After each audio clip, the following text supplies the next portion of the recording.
कला समरथ डोलन तेरा को प्रभु नानक दे कर हथ। जुगो जुग अटल धन धन साहिब श्री गुरु ग्रंथ साहिब महाराज जी की पावन पवित्र गोद विच सुभायमान गुरु प्यारी साध संगत जी, गुरु साहिबान की बख्शी हुई फतेह की सांझ पाइए। कोई भी रसना बांझी ना रहे, करो रसना पवित्र करके बुलाओ। वाहिगुरु जी का खालसा वाहिगुरु जी की फतेह। अज चेत का महीना आरंभ होया है। चेत का महीना ही नहीं, इसनूं सिख पंथ दे विच जे एक नवा साल कह लीए, नवा संमत कह लीए, तो वह अतरमता हुई। ईसवी सन जो बीतते हैं 31 दिसंबर जो खत्म होता है तो वह ईसवी सन है, ये संमत है। और जदों गुरबाणी दे विच नजर मारते हैं तो गुरबाणी दे विच जिहड़ी महानता गुरु साहिब जी ने सानू बख्शिश की है उस संमत दे नाल कीती है। 12 माह की आरंभता जिहड़ी हुंदी है वो चेत दे महीने तो आरंभ होती है और 12 माह गुरबाणी दे विच 2 तरह दे नाल लिखिया सानू मिलता है। एक गुरु नानक देव पातशाह ने बख्शिश कीता है, वो है तुखारी राग दे विच। एक गुरु अर्जन देव पातशाह ने बख्शिश किया है, ये है माज राग दे। तो 2 सानू बेसिक तौर पर जानकारी होनी बहुत जरूरी है, क्योंकि कई बार असी महीने दे महीने जदों नवा महीना चढ़न लगता है तो कई बार कई साड़ियां मातावां, कई भैणां, कई बुजुर्ग कई बारी रस्ते दे विच रोक के पूछ लेते हैं, चाहे उन्होंने पता होता है कि कल संग्रांद है या अज संग्रांद है, तो वो पूछणगे कि संग्रांद कदों है। सिर्फ तुहाडे मूंह उन्होंने एक वहम पिया होया है कि संग्रांद की महत्ता जिहड़ी है वो शायद बहुत वड्डी किते गुरु घर दे विच। पर कदी गुरु ग्रंथ साहिब महाराज जी का पाठ करिए ना, सारा पाठ कर लो, किसी जगह से एक शब्द भी संग्रांद या संक्रांति नजर नहीं आता। एक भी शब्द गुरु ग्रंथ साहिब महाराज के अंदर सानू कोई बख्शिश नहीं की। संक्रांति है कि संग्रांत शब्द विगड़िया शब्द है संक्रांति का। सा तो भाव है सूरज, क्रांति तो एक नवी तब्दीली आ जानी। एक सूरज जिहड़ा है जदों ग्रह की तब्दीली होती है तो वह सूरज अपना घर बदल के दूजे घर दे विच जांदा है तो उहदी क्रांति आउंदी है, उसनूं संक्रांति कहा जाता है। और उसनूं बिगाड़ के पंजाबी दे विचकार संग्रांद लफ्ज बन गया ते असीं संग्रांद की बहुत वड्डी महत्ता समझण लग गए। तो गुरु प्यारिओ, ये सानूं सब तो जरूरी जानकारी होनी चाहिए है, क्योंकि जो जो समा बदलता है तो सानूं समय दे नाल गुरबाणी दे नाल जुड़न दा और गुरबाणी के अनुसार संग्रांद की महत्ता का पता होना चाहिए। इसी करके गुरु साहब जी ने, गुरु नानक देव पातशाह जी ने तुखारी राग के विचकार 12 माह की बख्शिश की थी और इसी तरह गुरु अर्जन देव पातशाह जी ने माज राग के विच सानू 12 माह की बख्शिश की थी। हुण कई बार असीं देखते हाँ कि 31 दिसंबर को जो नवा साल आता, क्योंकि साडे बच्चों ने इंग्लिश स्कूलों में पढ़े हम तो इन्हां नूं ये पता ही नहीं कि संमत की की महत्ता है तो ईसवी की की महत्ता है। इन्होंने अपना जीवन ईसवी के नाल जीना शुरू कर दिता। इस करके जो 31 दिसंबर आता है तो 1 जनवरी आने वाली होती है तो इन्हों के मतलब उदों ही नवा साल आरंभ हो जाता है। तो गुरु घरों के विच भी इस करके विशेष समागम मनाए जाते हैं।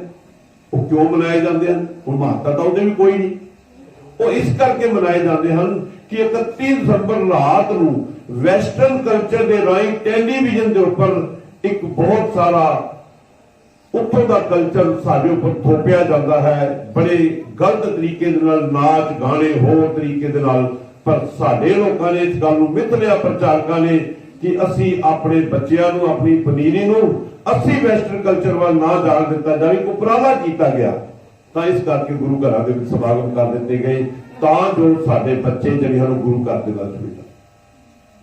तो अज नवां संमत जिहड़ा है सिख धर्म दे विच इस दी महानता, क्योंकि आरंभता जिहड़ी है हुण नानक शाही कैलेंडर भी तुसीं जिहड़ा देखोगे कल श्रोमणी गुरुद्वारा प्रबंधक कमेटी ने रिलीज किया है। जदों भी कोई कैलेंडर रिलीज होता है धार्मिक कैलेंडर तो चेत के महीने तो आरंभता होती है। अज का शब्द बड़ा जरूर है क्योंकि इस तो पहला मंगलाचरण का शब्द आएगा, उस तो बाद चेत के महीने का शब्द आएगा। तो इसके विचार करने को समय तो जरूर लग जाएगा, पर प्रबंधकों को 10-15 मिनट मिलते हैं, पर आज 20 मिनट आप इस गल से लाने जरूरी है। किरत कर्म के बिछड़े कर कृपा मिलो राम। इत्थे गुरु महाराज ने गुरु अर्जन देव पातशाह जी का बख्शिश किया 12 माह। अक्सर हर महीने जो व्याख्या गुरु घरां दे विच होती है, महीने का शब्द पढ़िया जाता है, तो वह शब्द जिहड़ा है वह माज राग का पढ़िया जाता है। दूसरा 12 माह तुखारी राग भी गुरु नानक देव पातशाह ने बख्शिश किया। और कभी तुसीं मंजी साहब दरबार साहब जदों जाते हो तो मंजी साहब के अगों लंघे हो, तो इतिहासक गल्लां की जानकारी होनी बहुत जरूरी है। कभी मंजी साहब के जदों अगों लंघदे हो एक छोटा जिहा गुरु घर उत्थे बनिया होया, वो पता की है उसकी की महानता है, जिथे कथा होती है उस जगह के ऊपर 12 माह की रचना गुरु अर्जन देव पातशाह ने उस स्थान से बैठ के की थी। ये वो स्थान है, तो इस करके जदों भी जाना है तो मंजी साहब के दर्शन जरूर करने हैं, क्योंकि 12 माह की रचना उस स्थान से की है। सिर्फ ये नहीं पूछ लेना कि 12 माह कदों महीना कदों आ रहा जी, मैंने शब्द सुना दो जी, कल बस मैं मुंडिया के हथों सुनना चाहते सी ना, बच्चियां की भी उतनी महानता है। सुनने नाल कोई साडे कर्म नहीं बदल जाने। ते गुरु महाराज ते की बख्शिश करते हैं, गुरु महाराज कहते किरत कर्म के बिछड़े कर कृपा मिलो राम।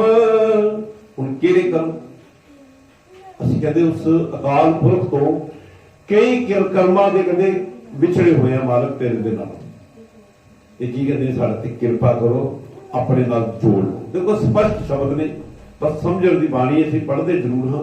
कई बारी असीं इस गल ते भुलेखा खा जाते हाँ कि शायद बाणी औखी है। जे एक शब्द औखा लगे तो अजकल मोबाइल का युग है, उहदे उपर आई ग्रंथ होर बहुत सारे ग्रंथ आप शब्द कढ़ के उहदे चों नजर मार के देख सकते हैं। और शब्द की विचार जिहड़ी है वो बहुत जरूरी है। जिवें असीं सैकंड मिनट घंटियां दे राही अजकल समय की गिनती करते हैं, इस तरह जी पुरातन समय के विचकार जी गिनती होती सी, विसिया चसिया घड़िया पहरा इन्हां दे नाल होती सी। तो उस नूं समय दे नाल गुरु ग्रंथ साहिब दे विचकार जदों असीं नजर मारांगे ना, ते जदों भी तुसीं देखोगे तो गुरु महाराज ने पहला 7 वार उच्चारण कीते। वारां दी बाणी भी आउंदी है, पहला उहदे 7 वारां दी उच्चारण कीता है, फिर उहदे विचकार पहले भी उच्चारण कीते ने। एक जिंदगी दी जीव दे ਜਿਹੜੇ 4 ਪਹਿਰ ਨੇ दिन ते रात, उस मुताबिक साडी जिंदगी का उन्होंने निर्णय करके सानू समझाने की पूरी कोशिश की। असीं करदे ना 4 पैर दिन 4 पैर रहन, अरदास करदे रात नूं सोण लगे अमृत वेले उठण लगे सच्चे पातशाह आ दिन चढ़िया 4 पैर रहन सुख दी बतीत हुई है, 4 पैर दिन जिहड़ा आया ते अपने पहाड़े च बतीत करना। ये पैर किहड़े ने, ये पैरां दी वंड कीती गई। 24 घंटिया 12 घंटे डिवाइड करोगे तो 4 ते 4 8 पैर बन जाएंगे। तो उन्होंने 4 कर लो तो 4 तीए 12, एक पैर जिहड़ा हैगा वो 3 घंटिया का पैर बन जाए। तो इस मुताबिक वंड की जाती है समय की। गुरबाणी के विचकार समझाने के लिए सानू बहुत सारा कुछ दसिया है, परंतु असीं समय के नाल चलना है कि सानू समा की कहता है। किरत कर्म के बिछड़े कहते अपने कीते हुए कर्मा करके हे मालक असीं तेरे तो बिछड़ गए, कर कृपा मिलो राम। कहते हे राम, हे प्रभु, के राम जिहड़ा शब्द आउंदा ना बाणी दे विचकार कर ये भी ध्यान रखियो कि कई बार सानू भुलेखा पिया। अजकल RSS के प्रचारकां ने विध दिता कि राम शब्द जरा रामचंद्र के नाल जुड़िया है, पर नहीं। गुरबाणी के विचकार जिन्नी बारी भी राम शब्द आया है वो उस अकाल पुरख के नाल जुड़िया है, क्योंकि अकाल पुरख के कई नाम ने। गुरबाणी बिल्कुल स्पष्ट फरमान किया है, एक राम दशरथ का बेटा, एक राम घट घट में देखा। उत्थे स्पष्ट करता कि एक राम वो होया जिहड़ा दशरथ का पुत्र सी, ते एक राम किहड़ा जिहड़ा साडे अंदर घट घट कण कण विच समाया होया प्रभु। ते इस करके असीं कदी भी मन दे विच ये नहीं सोचना कि ये रामचंद्र वो है, साडा राम जिहड़ा है वो अकाल पुरख परमात्मा परम पिता परमात्मा वाहिगुरू, असीं उहदे नाल जुड़ना। तो गुरु ग्रंथ साहिब जी की बाणी के विचकार जिन्नी भी शिक्षा सानू दिती गई है, जितनी गुरु महाराज ने रहमत की साडे ते, तां इहदे विच गुरु महाराज ने कर किरपा मेरो राम हे प्रभु साडे ते किरपा कर लो। की करना है, जिहड़े असीं तुहाडे नाल विछड़ गए हां सानू अपने नाल जोड़ लो, मेल लो। हुण गुरु ग्रंथ साहिब दे विचकार अरदास शब्द भी आया, 98 बार अरदास शब्द गुरु ग्रंथ साहिब महाराज के अंदर आए। जे तुसीं पानी पढ़ोगे ना 98 बार ये शब्द अरदास शब्द आए। हुण ये अरदास की है गुरु महाराज दे अगे, आड़े तो भाव गुरु महाराज ने बख्शिश किया है अंतरजामी, वो अकाल पुरख अंतरजामी है। और रारे का अर्थ है रखवाला। हे अंतरजामी, हे रखवाले, ते दद्दा का अर्थ है दाता, सानू दाता देण वाला। और सस्से का अर्थ है सहारा देण वाला। हुण जिंदगी दे विचकार एक जीवन जीण दे लई ये चार चीज़ां दी जरूरत है। सानू कुछ खाण पीण नूं भी चाहिए, सानू घर-बार भी चाहिए, पैसा भी चाहिए, दाता मिलनी चाहिए। ते कोई असीं कदी फैसले तो थिड़क जाते हैं, कदी कोई ऐसा कारण बन जाता है असीं मन डोल लेने, फिर सानू सहारा भी चाहिए होंदा है। ते फिर सानू की है अरदास करनी पेगी किहदे अगे, उस अंतरजामी दाते दे अगे, उस रखवाले दे अगे जिहड़ा सानू रख लेगा। तो ये अरदास का शब्द है, अरदास का मंतव है। अरदास इन्हां चार शब्दां नाल बनिया है। हुण गुरु नानक पातशाह बाणी दे विचकार ये बख्शिश करते हैं कि जिन्ना पुराना इतिहास है आद तो लैके हुण तक, ये कहते अरदास भी उन्नी पुरानी है, क्योंकि पहले दिन तो ही असी उस तो दाता मंगण लग पे। सानू किसी चीज की जरूरत हुई तो जदों असीं कोई चीज की मंग रखती ना तो समझो असीं अगे अरदास कर। हुण अरदास जदों असीं गुरु घर विच जांदे हां तां अरदास तो एक गल ये भी ध्यान रखियो, अपना इसनूं एक सोशल जीवन तो लैके चलना है। घरां दे विच बच्चे अपने माता पिता दे कोलों कुछ ना कुछ मंग रखते, ते जदों मंग रखते हैं जे माता पिता सीधे घर आए ते असीं कोई उन्हां दा कदी कहना नहीं मन्निया, ते असीं सीधा ही कह दित्ता कि मैनूं मोटरसाइकिल लै दो, मैनूं कार लै दो, मैनूं फलानी चीज लै दो, मैनूं मोबाइल लै दो, कदी सीधी मंग रखदी। ते कई बारी तुसीं देखोगे तुहाडे पिता नूं तुहाडे माता नूं गुस्सा भी आ जांदा। हुण तरीका की है मंगण का? मंगण का तरीका यह है, जदों पिता जी घर आए तो सब तो पहला उन्होंने प्यार दे नाल उन्हां नाल लाड लगाया। यही तरीका है ना, आप सारे इदां ही करते हैं, पहला उन्होंने भरमाउंदे तरीके से, फिर उन्होंने कोल कहंदे आ तुसीं मैनूं आह गल कही सी ते मैं यह गल कर नहीं सकिया, मैं इस गल दी तुहाडे तों माफी मंग, क्योंकि पिछला वादा जिहड़ा कीता सी आपां पूरा नहीं कीता हुंदा। ते इसलिए सब तो पहला उन्हां नाल माफी मंग लैनी है गलतियां दी, ते फिर उस तो बाद अगली गलती का वादा करना है कि हुण अगों मैं तुहाडे नाल इह गलती नहीं करांगा, तुसीं मैनूं किहा सी। ते फिर तीजे रोते रखोगे मंग, ते फिर उन्होंने सहारा दे देना। यही हुंदा ना जदों प्यार नाल परोस लओगे। अरदास करन दा तरीका भी यही है, जदों असीं गुरु घर दे विच जाना सीधी मंग नहीं रखनी, सब तो पहला कहना सच्चे पातशाह असीं अज आ गलतियां करके आए हैं तेरे दर ते आ तेरे नाल वादा करदे हां कि अगों तो असीं गलतियां नहीं करांगे। ते फिर रखनी है मंग। तुसीं मंग नहीं भी रखोगे तो वैसे भी वो जानन वाले नहीं। माता पिता भी तुहाडे हर गल नूं जाणदे ने, मैनूं की चीज चाहिए की चीज नहीं चाहिए, पर तरीका ही कही है। पर जदों असीं मंग रखांगे फिर साडी मंग सुणी जाएगी प्यार।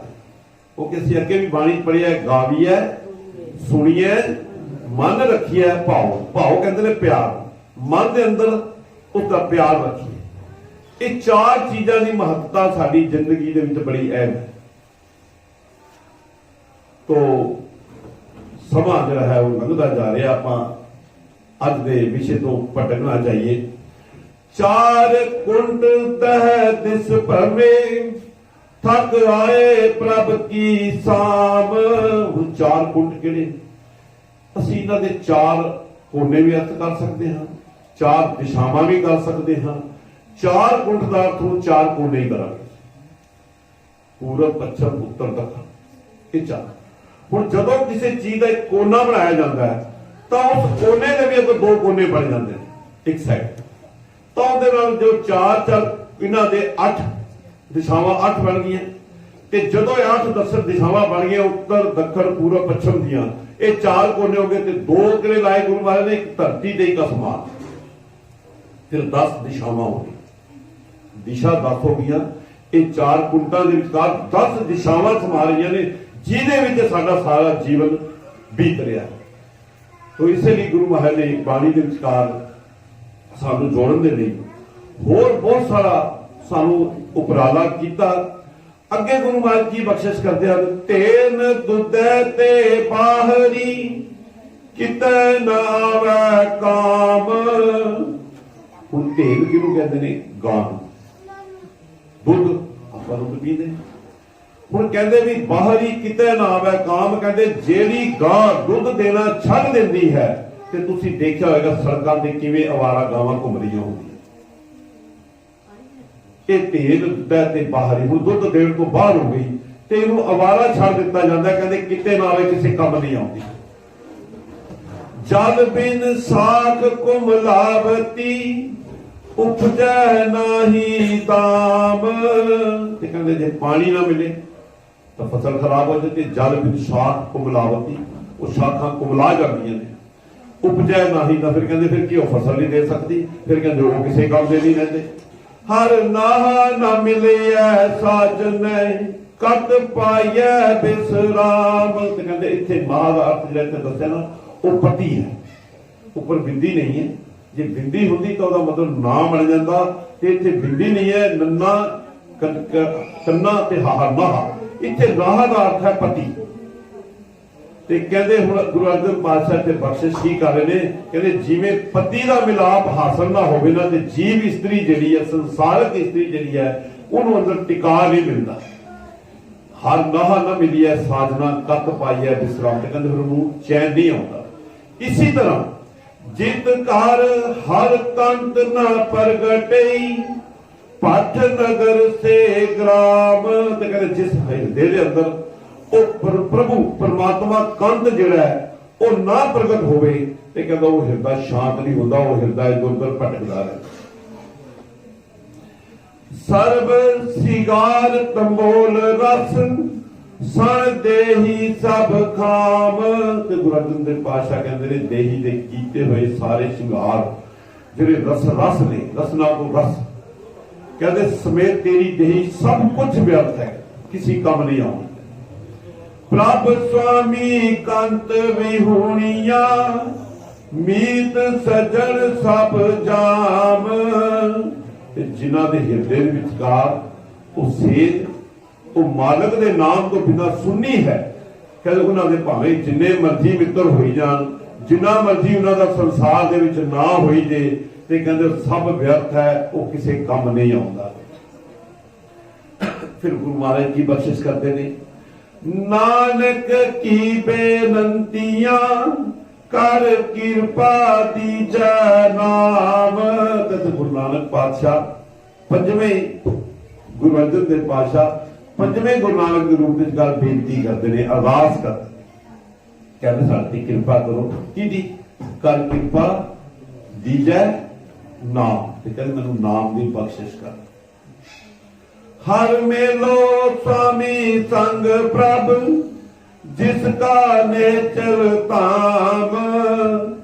कहते हे प्रभु, हे हरि, कहते मैनू वो नाम दियो जिसनू कदी जाना नहीं, मैनू उस नाल जोड़ो जिस तो विछोड़ा नहीं पैना, जिस दे टिकाणे अज तक कोई खत्म नहीं कर सकिया, ते जिसनू साईं दे नाम की दात मिल गई ना, फिर कहते उधरों खेड़े दे विच आ। एक असी अक्सर ना जदों गलबात करते हाँ, ਤੇ ਕਈ ਵਾਰ ਕੋਈ ਬੰਦਾ ਆਪਣੇ ਮੂੰਹ ਕੋਈ ਆਪਣੀ ਸਿਫਤ ਕਰਨ ਲੱਗ ਜਾਏ ਤਾਂ ਫਿਰ ਉਸ ਨੂੰ ਅਸੀਂ ਕੀ ਕਹਿੰਦੇ ਆ, ਆਪਣੇ ਮੂੰਹ ਮੀਆਂ ਮਿੱਠੂ ਨਾ ਪਾਣਾ, ਇਹ ਕਹਿੰਦੇ। ਪਰ ਇਹ ਮੀਆਂ ਮਿੱਠੂ ਦਾ ਇਤਿਹਾਸ ਕੀ ਹੈ? ਪਾਕਿਸਤਾਨ ਦੇ ਵਿਚਕਾਰ ਮੁਲਤਾਨ ਦੇ ਇਲਾਕੇ ਦੇ ਵਿੱਚ ਇੱਕ ਫਕੀਰ ਹੋਇਆ ਗੁਰੂ ਨਾਨਕ ਸਾਹਿਬ ਦੇ ਤੋਂ, ਉਹਦਾ ਨਾਂ ਸੀ ਮੀਆਂ ਮਿੱਠਾ।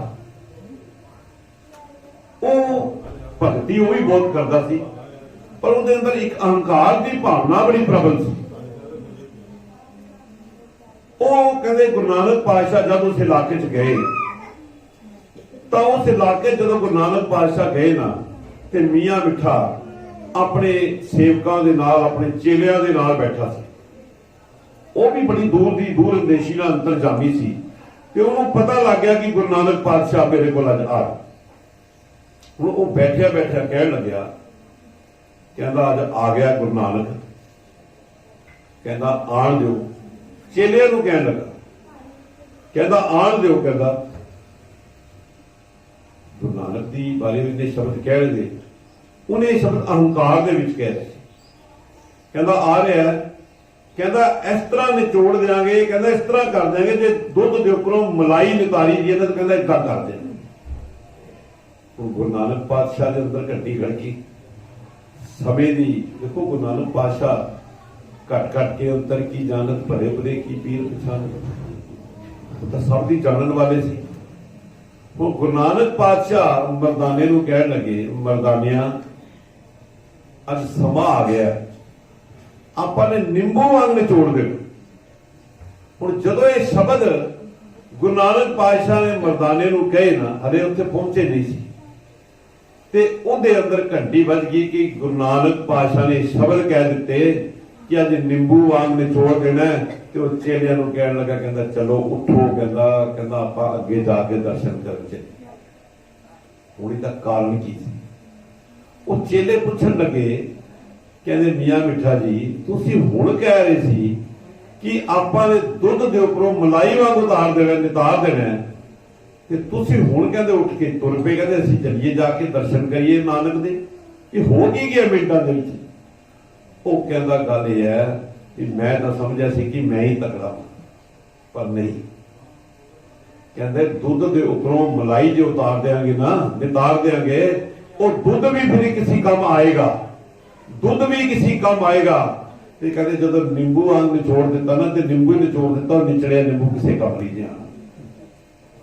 ਤੇ ਕਹਿੰਦੇ ਚਲੋ ਇਸ ਲਈ ਅੱਗੇ ਜਾ ਕੇ ਦਰਸ਼ਨ ਕਰੀਏ। ਇਹ ਹੁੰਦੀ ਹੈ ਇੱਕ ਦੂਜੇ ਨੂੰ ਜਾਣਨ ਦੀ ਸਮਰੱਥਾ। ਦੇਖੋ ਗੁਰੂ ਨਾਨਕ ਪਾਤਸ਼ਾਹ ਦਾ ਉਹ ਮੀਆਂ ਮਿੱਠਾ ਫਿਰ ਗੁਰੂ ਨਾਨਕ ਪਾਤਸ਼ਾਹ ਦੇ ਦਰਸ਼ਨ ਕਰਨ ਗਿਆ, ਤੇ ਜਦੋਂ ਦਰਸ਼ਨ ਕਰਨ ਗਿਆ ਨਾ, ਤੇ ਗੁਰੂ ਨਾਨਕ ਪਾਤਸ਼ਾਹ ਦੇ ਮਿਲਦਿਆਂ ਹੀ ਉਸਨੇ ਅੱਖਾਂ ਮੀਚ ਲਈ, ਤੇ ਗੁਰੂ ਨਾਨਕ ਪਾਤਸ਼ਾਹ ਦੇ ਮੋਢਿਆਂ ਤੇ ਹੱਥ ਰੱਖਿਆ ਨਾ, ਤੇ ਮੀਆਂ ਮਿੱਠਾ ਨੇ ਪੁੱਛਿਆ, ਚਲੋ ਫਿਰ ਵੀ ਪਰਖ ਕਰ ਲੈਂਦੇ ਆ, ਕਿਤੇ ਮੈਨੂੰ ਤਾਂ ਨਹੀਂ ਭੁਲੇਖਾ ਪੈ ਗਿਆ। ਤੇ ਕਹਿਣ ਲੱਗਿਆ ਕੀ ਨਾਮ ਹੈ? ਉਹਦੇ ਅੰਦਰ ਝਰਨਾਹਟ ਫੈਲ ਗਈ ਸਾਰੇ ਸਰੀਰ ਦੇ ਅੰਦਰ ਗੁਰੂ ਨਾਨਕ ਪਾਤਸ਼ਾਹ ਦੇ ਮੋਢਿਆਂ ਤੇ ਹੱਥ ਕਰਦੇ ਹੀ। ਤੇ ਗੁਰੂ ਨਾਨਕ ਪਾਤਸ਼ਾਹ ਨੇ ਕਿਹਾ, ਤੈਨੂੰ ਅਜੇ ਵੀ ਨਹੀਂ ਪਤਾ ਲੱਗਿਆ? ਮੀਆਂ ਮਿੱਠੇ ਬਸ ਉਸੇ ਸਮੇਂ ਉਹ ਪੈਰਾਂ ਤੇ ਗਿਰ ਗਿਆ, ਉਸੇ ਸਮੇਂ ਉਹ ਪੈਰਾਂ ਤੇ ਗਿਰ ਗਿਆ। ਇਹ ਜਿਹੜੀ ਅਸੀਂ ਕਹਾਵਤ ਬੋਲਦੇ ਆ ਨਾ, ਆਪਣੇ ਮੂੰਹ ਮੀਆਂ ਮਿੱਠੂ ਨਾ ਬਣੋ, ਇਹ ਕਹਾਵਤ ਉਸ ਨਾਂ ਤੋਂ ਚੱਲੀ ਹੈ। ਹੁਣ ਤੁਹਾਡੇ ਨਾਲ ਜਦੋਂ ਅਸੀਂ ਗੁਰਮਤਿ ਵਿਚਾਰ ਕਰਾਂਗੇ, ਕਿੱਥੇ ਸੁਣਾਂਗੇ, ਕਿਸੇ ਦੀ ਸਰਵਣ ਕਰਾਂਗੇ, ਕੋਈ ਵੀ ਪ੍ਰਚਾਰਕ ਕਰ ਰਿਹਾ ਹੋਵੇ ਤਾਂ ਉਹਦੇ ਵਿੱਚੋਂ ਸਾਨੂੰ ਬਹੁਤ ਸਾਰੀਆਂ ਗੱਲਾਂ ਸਾਡੇ ਜੀਵਨ ਦਾ ਇੱਕ ਅੰਗ ਬਣ ਜਾਂਦੀਆਂ। ਅਸੀਂ ਕਿਸੇ ਜਗ੍ਹਾ ਚਾਰ ਬੰਦੇ ਬੈਠ ਕੇ ਗੱਲ ਕਰਨ ਜੋਗੇ ਹੋ ਜਾਂਦੇ ਆ, ਕਿਉਂਕਿ ਅਥੈਂਟੀਕੇਟਡ ਗੱਲ ਕਰਨੀ ਪੈਂਦੀ। ਤੋ ਗੁਰੂ ਨਾਨਕ ਪਾਤਸ਼ਾਹ ਜੀ ਨੇ ਸਾਨੂੰ ਬਹੁਤ ਸਾਰੀਆਂ ਅਥਾਹ ਬਖਸ਼ਿਸ਼ਾਂ ਕੀਤੀਆਂ ਨੇ। ਆਓ ਪਹਿਲਾਂ ਅਸੀਂ ਮੰਗਲਾਚਰਨ ਕੀਤਾ, ਹੁਣ ਚੇਤ ਦਾ ਮਹੀਨਾ ਆਰੰਭ ਹੋਣਾ ਹੈ। ਚੇਤ ਗੋਬਿੰਦ ਅਰਾਧੀਐ, ਹੋਵੇ ਆਨੰਦ ਘਣਾ। ਕਈ ਵਾਰੀ ਦੁੱਧ ਘੜਾ ਜੰਮਦਾ ਨਾ, ਕਹਿੰਦੇ ਦੁੱਧ ਘਣਾ ਨਹੀਂ ਹੈ, ਸੰਘਣਾ ਨਹੀਂ ਹੈ, ਗਾੜਾ ਨਹੀਂ ਹੈ, ਇਹ ਇੱਥੇ ਘਣਾ ਦਾ ਅਰਥ ਹੈ ਸੰਘਣਾ। ਕਹਿੰਦੇ ਜੇ ਆਨੰਦ ਦੀ ਪ੍ਰਾਪਤੀ ਚਾਹੀਦੀ ਹੈ ਨਾ, ਚੇਤ ਦਾ ਮਹੀਨਾ, ਚੇਤ ਦੇ ਮਹੀਨੇ ਦੀ ਮਹੱਤਤਾ ਕੋਈ ਨਹੀਂ, ਵੈਸੇ ਮਹੱਤਤਾ ਗੁਰਬਾਣੀ ਦੇ ਨਾਲ ਹੈ। ਤੇ ਕਹਿੰਦੇ ਜੇ ਚੇਤ ਦੇ ਮਹੀਨੇ ਦੀ ਤੂੰ ਮੰਗਣਾ ਚਾਹੁੰਦਾ ਨਹੀਂ ਕਿ ਮੈਨੂੰ ਪ੍ਰਭੂ ਆਪਣੇ ਚਰਨਾਂ ਨਾਲ ਜੋੜੇ, ਤੇ ਮਹੀਨਾ ਸੁਣ ਕੇ ਨਾ ਕਿ ਇੱਕ ਦਿਨ ਚਲਾ ਗਿਆ ਤੇ ਸਾਰਾ ਮਹੀਨਾ ਸਕੂਲ ਜਾਣ ਦੀ ਲੋੜ ਨਹੀਂ, ਫਿਰ ਗੈਰ ਹਾਜ਼ਰ ਹੈ। ਸਕੂਲਾਂ 'ਚ ਇੱਕ ਦਿਨ ਜਾਓ, ਅੱਗੇ ਨਾ ਜਾਓ ਤੇ ਗੈਰ ਹਾਜ਼ਰ ਕਿਹੜੇ ਜਾਓਗੇ ਨਾ। ਤੇ ਜਦੋਂ ਐਗਜ਼ਾਮ ਆਣਗੇ ਫਿਰ ਕੀ ਹੋਏਗਾ, ਫਿਰ ਤੁਹਾਨੂੰ ਪੁੱਛਣਗੇ ਵੀ ਕਿੰਨੇ ਪ੍ਰਤੀਸ਼ਤ ਲੈਕਚਰ ਸੀ, ਕਹਿਣਗੇ ਜੇ ਤਾਂ ਇੱਕ ਦਿਨ ਆਇਆ ਸੀ, ਇਹਨੂੰ ਰੋਲ ਨੰਬਰ ਨਹੀਂ ਦੇਣਾ, ਪੇਪਰ ਨਹੀਂ ਦੇ ਸਕਦਾ, ਪੜ੍ਹਾਈ ਨਹੀਂ ਕੀਤੀ ਜਦੋਂ ਆਪਾਂ। ਇਸੇ ਲਈ ਗੁਰੂ ਘਰ ਦੇ ਵਿੱਚ ਵੀ ਇੱਕ ਦਿਨ ਆਉਣ ਦੇ ਨਾਲ ਸਾਡੀ ਹਾਜ਼ਰੀ ਪ੍ਰਵਾਨ ਨਹੀਂ ਹੁੰਦੀ। ਗੁਰੂ ਘਰ ਅਸੀਂ ਰੋਜ਼ ਜਾਵਾਂਗੇ ਤਾਂ ਸਾਡੀ ਹਾਜ਼ਰੀ ਪ੍ਰਵਾਨ ਹੈ, ਉਹਦੇ ਸੰਗਰਾਂਦ ਆਈ ਤਾਂ ਜਾਈ ਲੱਗੇ, ਉਸ ਤੋਂ ਬਾਅਦ ਘਰ ਬੈਠਾਂਗੇ ਸਮਝਣਾ ਉਹਦੀ ਕੋਈ ਮਹੱਤਤਾ ਨਹੀਂ। ਤਾਂ ਗੁਰੂ ਮਹਾਰਾਜ ਕਹਿੰਦੇ ਘਣਾ ਦਾ ਥੋੜਾ ਸੀ ਜੇ ਦੱਸਿਆ ਵੀ ਆਨੰਦ ਮਿਲੇਗਾ ਨਾ, ਘਣਾ ਗਾੜਾ ਹੋਏ ਤਾਂ ਗੁਰੂ ਮਹਾਰਾਜ ਕਹਿੰਦੇ ਉਹ ਆਨੰਦ ਜਿਹੜਾ ਇੱਕ ਵਾਰੀ ਆ ਜਾਏ ਤੇ ਮੌਤ ਵੀ ਆਉਂਦੀ ਹੋਵੇ ਨਾ, ਵੀ ਕਹਿੰਦੇ ਉਹ ਆਨੰਦ ਕਦੀ ਜਾਂਦਾ ਨਹੀਂ। ਹੁਣ ਆਨੰਦ ਦੀ ਮਹਾਨਤਾ ਕੀ ਹੈ ਸਾਡੇ ਜੀਵਨ ਦੇ ਵਿਚਕਾਰ? ਅਸੀਂ ਜਦੋਂ ਕੋਈ ਚੀਜ਼ ਖਾ ਲੈਂਦੇ ਹਾਂ ਕਹਿੰਦੇ ਆਹ ਆਨੰਦ ਆ ਗਿਆ, ਆਨੰਦ ਹੈ, ਉਹ ਆਨੰਦ ਸ਼ਬਦ ਨਹੀਂ ਹੈ। ਆਨੰਦ ਜਦੋਂ ਤੁਹਾਡੇ ਅੰਦਰ ਆ ਜਾਏਗਾ ਨਾ, ਫਿਰ ਤੁਹਾਡੇ ਉੱਪਰ ਕਿਸੇ ਸਬਰ ਦਾ, ਸੰਤੋਖ ਦਾ, ਇਹਨਾਂ ਚੀਜ਼ਾਂ ਦਾ ਕੋਈ ਅਸਰ ਨਹੀਂ ਜੀ। ਤੁਹਾਡੇ ਕੋਲ ਕੋਈ ਪੈਸਾ ਨਹੀਂ ਹੋਇਆ ਤਾਂ ਵੀ ਤੁਸੀਂ ਆਨੰਦ ਵਿੱਚੋਂ, ਕਦੀ ਹੋਏਗਾ ਤਾਂ ਵੀ ਆਨੰਦ ਵਿੱਚੋਂ, ਕਦੀ ਹੰਕਾਰ ਦੀ ਭਾਵਨਾ ਨਹੀਂ ਆਏਗੀ, ਇੱਕ ਬਰਾਬਰ ਦਾ, ਇੱਕ ਸਮਾਨਤਾ ਆ ਜਾਏਗੀ। ਉਹ ਸਥਿਤੀ ਹੁੰਦੀ ਹੈ ਆਨੰਦ ਦੀ। ਸੰਤ ਜਨਾ ਮਿਲ ਪਾਈਐ ਰਸਨਾ ਨਾਮ ਪਣਾ, ਤੇ ਕਹਿੰਦੇ ਇੱਥੇ ਹੁਣ ਸੰਤ ਦਾ ਅਰਥ ਕੀ ਹੈ? ਉਹ ਮਹਾਪੁਰਸ਼ ਕਮਾਈ ਵਾਲੇ, ਇਹਦੀ ਕਿ ਲੰਬੇ ਚੋਲੇ ਪਾ ਲੈਣੇ, ਸਿੱਧੇ ਗੋਲ ਪੱਗਾ ਬੰਨ ਲੈਣੀਆਂ, ਆਪਾਂ ਕਿਤੇ ਭੁਲੇਖੇ ਦੇ ਫਸ ਜਾ ਕਰੀਏ ਨਾ। ਆਪਾਂ ਦੇਖ ਰਹੇ ਕਈ ਸੰਤ, ਕਈ ਜੇਲ੍ਹਾਂ 'ਚ ਬੈਠੇ ਨੇ, ਕੋਈ ਕੀ ਕਰ ਰਹੇ ਨੇ, ਉਹ ਸੰਤ ਨਹੀਂ ਬਣਦਾ।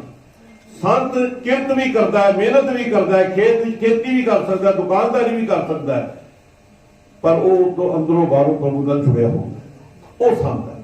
ਤੇ ਕਹਿੰਦੇ ਜੇ ਜੀਵਨ ਦੀ ਕਮਾਈ ਕਮਾਉਂਦਾ ਨਾ, ਉਸ ਨਾਮ ਦੇ ਨਾਲ ਜੁੜ ਕੇ, ਜਿਨ ਪਾਇਆ ਪ੍ਰਭ ਆਪਣਾ, ਤੇ ਕਹਿੰਦੇ ਉਸਨੇ ਆਪਣੇ ਪਿਆਰੇ ਪ੍ਰਭੂ ਨੂੰ ਜਿਨ੍ਹਾਂ ਨੇ ਪਾ ਲਿਆ ਨਾ, ਆਏ ਤਿਸੈ ਗਣਾ, ਤੇ ਕਹਿੰਦੇ ਫਿਰ ਉਹਨਾਂ ਦਾ ਇਸ ਧਰਤੀ ਤੇ ਆਇਆ ਗਣ, ਗਿਣਤੀ ਉਹਨਾਂ ਦੀ ਆਇਆ ਪ੍ਰਵਾਨ ਹੁੰਦਾ।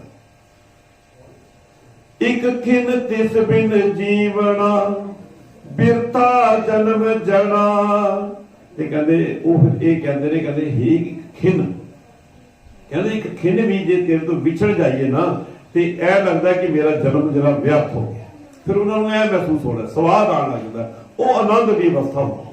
ਫਿਰ ਕਹਿੰਦੇ ਉਹਨਾਂ ਨੂੰ ਆਨੰਦ ਆ ਜਲ ਥਲ ਮਹੀਲ ਪੂਰਿਆ ਰਵਿਆ ਵਿੱਚ ਵਣਾ, ਤੇ ਕੋਣ ਜਿਹੜਾ ਜਲ ਦੇ ਵਿੱਚ, ਥਲ ਦੇ ਵਿੱਚ, ਧਰਤੀ ਦੇ ਵਿਚਕਾਰ, ਪੁਲਾੜ ਦੇ ਵਿੱਚ ਰਵਿਆ ਪਿਆ, ਵਿੱਚ ਵਣ ਜੰਗਲਾਂ ਨੂੰ ਕਿਹਾ ਜਾਂਦਾ, ਜੰਗਲਾਂ ਦੇ ਵਿੱਚ ਉਹ ਕੌਣ ਹੈ? ਉਹ ਪ੍ਰਭੂ ਪਰਮਾਤਮਾ ਹਰ ਜਗ੍ਹਾ ਤੇ ਮਿਲਣ ਵਾਲਾ ਹੈ। ਜਦੋਂ ਉਸ ਦਾ ਮਿਲਾਪ ਹੋ ਜਾਂਦਾ ਨਾ, ਤੇ ਫਿਰ ਕਹਿੰਦੇ ਆਨੰਦ ਦੀ ਅਵਸਥਾ ਪ੍ਰਾਪਤ ਹੋ ਜਾਂਦੀ ਹੈ। ਸੋ ਪ੍ਰਭ ਚਿਤ ਨਾ ਆਵਈ ਕਿਤਨਾ ਦੁੱਖ ਗਣਾ, ਤੇ ਕਹਿੰਦੇ ਜਦੋਂ ਪ੍ਰਭੂ ਚਿਤ ਨਾ ਆਵੇ ਨਾ, ਫਿਰ ਕਹਿੰਦੇ ਬਸ ਮੇਰੇ ਤੋਂ ਦੁੱਖਾਂ ਦਾ ਪਹਾੜ ਟੁੱਟ ਗਿਆ, ਹੁਣ ਮੈਨੂੰ ਦੁੱਖ ਹੀ ਦੁੱਖ ਮਿਲ ਰਹੇ। ਜਿਨੀ ਰਾਵਿਆ ਸੋ ਪ੍ਰਭੂ ਤਿੰਨਾ ਭਾਗ ਮਣਾ, ਤੇ ਕਹਿੰਦੇ ਨੇ ਜਿਨ੍ਹਾਂ ਨੇ ਇਸ ਮਨੁੱਖਾ ਦੇ ਵਿੱਚ ਉਸ ਪ੍ਰਭੂ ਨੂੰ ਪਾ ਲਿਆ ਨਾ, ਉਹਨਾਂ ਦੇ ਭਾਗ ਕੀ ਕਹਿੰਦੇ ਨੇ ਬਹੁਤ ਚੰਗੇ ਨੇ। ਹਰ ਦਰਸ਼ਨ ਕੋ ਮਨ ਲੋਚਦਾ ਨਾਨਕ ਪਿਆਸ ਮਨਾ, ਤੇਰੇ ਦਰਸ਼ਨਾਂ ਲਈ ਗੁਰੂ ਅਰਜਨ ਦੇਵ ਪਾਤਸ਼ਾਹ ਕੀ ਕਹਿੰਦੇ ਨੇ? ਕਹਿੰਦੇ ਤੇਰੇ ਦਰਸ਼ਨਾਂ ਲਈ ਮੇਰਾ ਮਨ ਤੜਫਦਾ, ਮੇਰੇ ਹਿਰਦੇ ਵਿੱਚ ਇਹੀ ਪਿਆਸ ਹੈ ਕਿ ਕੋਈ ਅਜਿਹਾ ਮੈਨੂੰ ਪ੍ਰਮਾਤਮਾ, ਉਹ ਪ੍ਰਭੂ ਨਾਲ ਮਿਲਾਪ ਕਰਾ ਦੇਵੇ। ਚੇਤ ਮਿਲਾਏ ਸੋ ਪ੍ਰਭੂ ਤਿਸ ਕੈ ਪਾਏ ਲਗਾ, ਤੇ ਕਹਿੰਦੇ ਮੈਂ ਉਸਦੇ ਚਰਨਾਂ ਨੂੰ ਫੜ ਲਵਾਂ ਜਿਹੜਾ ਚੇਤ ਦਾ ਮਹੀਨੇ ਦੇ ਵਿਚਕਾਰ ਹੁਣ ਆਰੰਭ ਹੋਇਆ ਨਾ, ਤੇ ਮੈਨੂੰ ਉਹਦੇ ਚਰਨਾਂ ਦੇ ਨਾਲ ਮਿਲਾ ਦੇ। ਤੋ ਆਓ, ਸਮਾਂ ਜਿਤਨਾ ਮਿਲਿਆ ਸੀ ਉਸ ਤੋਂ ਵੀ ਜ਼ਿਆਦਾ ਹੋ ਗਿਆ ਹੈ। ਤੋ ਖਿਮਾ ਦੇ ਜਾਚਕ ਹਾਂ, ਇਤਨੀ ਕੁ ਵਿਚਾਰਾ ਕਰਦੇ, ਅਨੇਕਾਂ ਪ੍ਰਕਾਰ ਦੀਆਂ ਭੁੱਲਾਂ ਗਲਤੀਆਂ ਹੋ ਗਈਆਂ ਹੋਣਗੀਆਂ। ਸੰਗਤ ਬਖਸ਼ਣਹਾਰ ਹੈ, ਬਖਸ਼ ਲੈਣਾ। ਤੋ ਵਾਹਿਗੁਰੂ ਉਸ ਅਕਾਲ ਪੁਰਖ ਦਾ ਆਸ਼ੀਰਵਾਦ ਇਸੇ ਤਰ੍ਹਾਂ ਰਹੇ, ਜਦੋਂ ਵੀ ਵਿਚਾਰ ਹੋ ਜਾਵੇ ਤੋ ਇਤਨੇ ਕੋ ਬੇਨਤੀਆਂ ਪ੍ਰਵਾਨ ਕਰਨਾ, ਫਤਿਹ ਦੀ ਸਾਂਝ ਪਾਈਏ। ਵਾਹਿਗੁਰੂ ਜੀ ਕਾ ਖਾਲਸਾ, ਵਾਹਿਗੁਰੂ ਜੀ ਕੀ ਫਤਿਹ।